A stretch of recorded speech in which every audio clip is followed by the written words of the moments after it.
आपण आजच्या लेक्चरमध्ये गरविष हा टॉपिक बघणार आहोत. एकदम छोटा टॉपिक आहे, पण हा मोस्ट ऑफ द वेळेस विचारला गेलेला टॉपिक आहे. गरविष आणि दुषिविष हे दोन टॉपिक एक्झामसाठी महत्वाचे टॉपिक. ठीक आहे.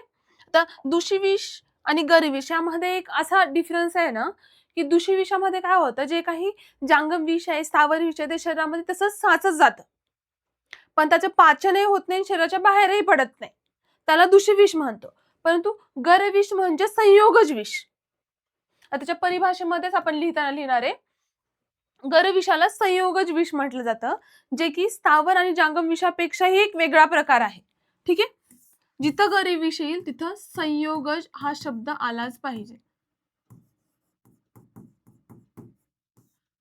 म्हणजे 2-3 घटक एकत्र करून बनवलेला विषाचा प्रकार, त्याला आपण म्हणतो गरविष. ठीक आहे. मग याच्यामध्ये काय होतं, की जे काही वेगवेगळे प्राणी आहेत त्यांचं जे काही स्वेद निघतो, मल निघतो, मूत्र असतं, त्यापासून हे विष बनवलं जातं, त्याला आपण काय म्हणतो गरविष. मग सिंपल त्याच्या परिभाषेमध्ये तुम्ही लिहू शकता, नाना प्रकारचे प्राणी, त्यांचा स्वेद, मल, मूत्र, म्हणजे थोडक्यात जे काही आपले त्रिविध मल सांगितलेत त्यापासून जे काही विष बनतं त्याला आपण गरविष म्हणतो, आणि हा एक संयोगज विषाचा भाग आहे.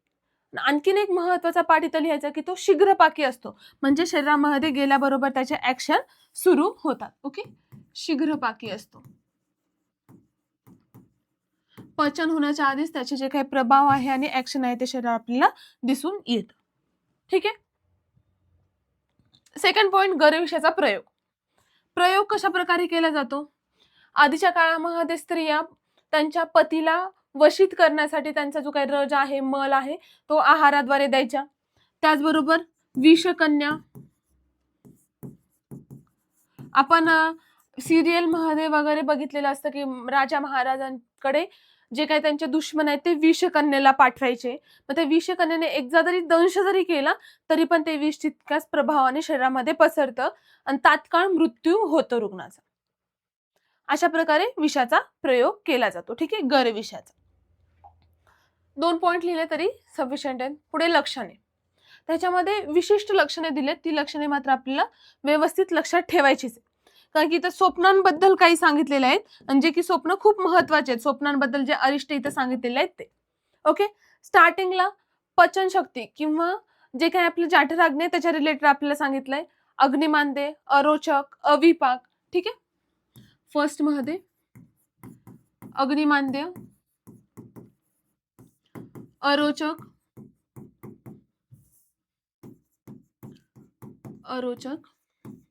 अविपाक म्हणजे जाठराग्नीच्या रिलेटेड लक्षात ठेवा.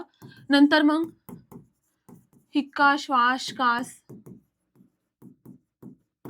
कास, गुल्म, ही तुम्हाला व्याधी स्वरूपामध्ये लक्षणे त्या पेशंट मध्ये दिसतात. आणि सगळ्यात महत्वाचं लक्षण म्हणजे राजएक्ष्मा होतो त्या पेशंटला. राजएक्ष्माजन्य आपल्याला विकार, त्याच्यामध्ये जे काही लक्षण आहेत ते दिसतात. तसंच मग ज्वर, उदर, ही लक्षणे दिसतात. आणि शुक्रक्षय खूप फास्ट गतीने होतो, आणि आपल्याला हे लक्षण खूप कमी कालावधीमध्ये आपल्याला हे शुक्रक्षयाचं लक्षण पाहायला भेटतं. ठीक आहे. त्याप्रमाणे आणखीन एक महत्वाचं आपण स्वप्नांबद्दल बघितलं होतं. इथं वेगवेगळ्या प्रकारचे स्वप्न पडतात. स्वप्नांमध्ये वेगवेगळे प्राणी हिंसा करत आहेत किंवा आपल्याकडे धावून येत आहेत असं त्याला स्वप्नामध्ये वाटतं. जसं की गाढव आहे, गाय आहे, घुबड आहे, कावळा, चिमणी आपल्यावर एकदम झुंजमध्ये हल्ला करत आहे असं त्याच्या स्वप्नामध्ये त्याला वाटायला लागतं. त्याचबरोबर त्याला कर्ण नाहीये असं वाटतं, आपल्याला काने नाहीत असं वाटतं. तसंच त्याचे जे काही कर्म इंद्रिय आहेत ते कार्य करत नाहीत असं त्याला वाटायला लागतं. म्हणजे त्याला हॅल्युसिनेशन्स होत असतात त्याच्यामध्ये. ठीक आहे. म्हणजे हा पेशंट लवकरात लवकर अपस्माराकडे जाणारा असतो. ठीक आहे. लक्षणांमध्ये काय लक्षात ठेवायचं, हे नॉर्मल जी लक्षणं आहेत ती लक्षात ठेवायची.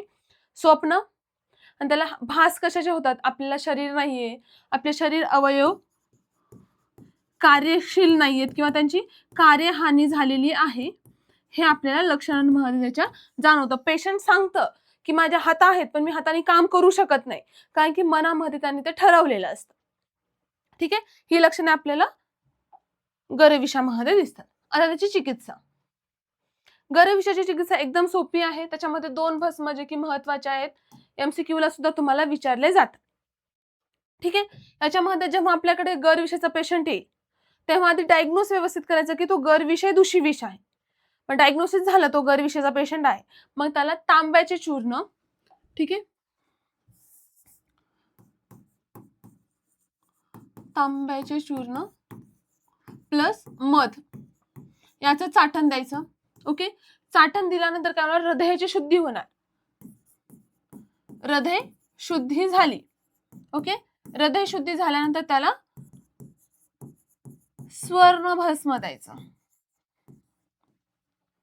बघा, विषाचा प्रयोग झाल्यानंतर आपल्याला ताम्रभस्म चाटण द्यायचं, हृदय शुद्धी झाल्यानंतर आपल्याला स्वर्ण भस्म द्यायचं. आता काही प्रश्न पडतात की हृदय शुद्धी झाली आहे, पूर्ण अवयव शुद्ध आहे, तर मग कशाला स्वर्ण भस्म द्यायचं? पण ज्याप्रमाणे कमळाच्या पानावर जर तुम्ही दवबिंदू टाकला तर तो टिकत नाही, त्याप्रमाणे स्वर्ण प्राशित जर शरीर असेल तर त्यामध्ये विष टिकत नाही. जे काही राहिलेलं सुरलेलं विष आहे ते पण इथून निघून जात. ठीक आहे. इथे स्वर्ण भस्मासाठी 1 शान हे प्रमाण दिले. 1 शान तुम्हाला MCQ साठी येऊ शकतं, म्हणजे 4 ग्राम. Okay, sorry, milligram. गर्भविषयाच्या जे काही चिकित्सेमध्ये मेन भस्म ताम्रभस्म आहे, हृदय शुद्धीनंतर स्वर्ण भस्म द्यायचं, हे फिक्स लक्षात ठेवायचं. MCQ येतो की गर्भविषयामध्ये चिकित्सेसाठी कोणतं भस्म वापरले, तर त्याचा आन्सर आहे ताम्रभस्म. Okay, clear. आता बघा उपद्रव. उपद्रवामध्ये प्रमुख उपद्रव आहे श्वास कास हिक्का. ओके, श्वास कास हिक्का. हे जर उपद्रव असेल तर ह्याच्यावर चिकित्सा द्यायची त्रिकटू सिद्ध पेय.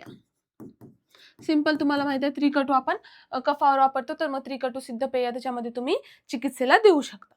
त्यानंतर एवढं देऊनही जर ते राहिलं नाही तर मग आपल्याला जे काही औषधं सांगितले, श्वासकुटार, श्वास चिंतामणी, ते रस तुम्ही तिथे पुढे चिकित्सेमध्ये कंटिन्यू करू शकता. पुढे त्वक विकार, हे पण उपद्रव होऊ शकतात. किटीभ होऊ शकतं, कुष्ठ, क्षिद्र हे त्याच्या उपद्रवामध्ये होतात.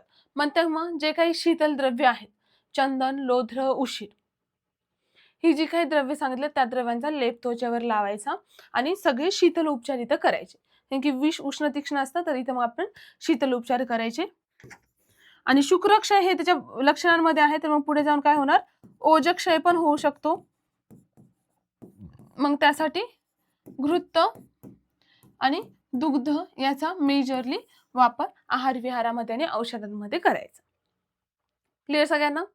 उपद्रव 3 सांगितले, श्वासकास हिक्का, त्वक विकार आणि ओजक्षय. चिकित्सेमध्ये आधी ताम्रभस्म वापरायचं, नंतर सुवर्णभस्म वापरायचं. लक्षणांमध्ये आधी नॉर्मल लक्षणं लिहायचे, नंतर स्वप्नांबद्दल लिहायचं आणि नंतर मग त्याच्यामध्ये काय त्याला भास होतात ते लक्षणांमध्ये लिहायचं. बाकी परिभाषा आणि विषाचा प्रयोग ते तुम्हाला सांगितले. ठीक आहे. हे 4 ते 5 पॉइंट्स तुमच्या गर्भविषयामध्ये आलेच पाहिजे, तेव्हाच तुमचा गर्भविष हा पॉइंट कव्हर होतो. Okay, clear. दूषिविष, गर्भविष हे 2 लास्ट मिनिटला रिव्हिजन झालंच पाहिजे. ठीक आहे. इथं आपला हा गर्भविषयाचा टॉपिक संपतो. जर काही अडचणी असेल तर लगेच तुम्ही मेसेज वगैरे करून क्लिअर करू शकता. असेच आपण एक दुसरा इम्पॉर्टंट टॉपिक पुढच्या लेक्चरमध्ये कव्हर करू. थँक्यू.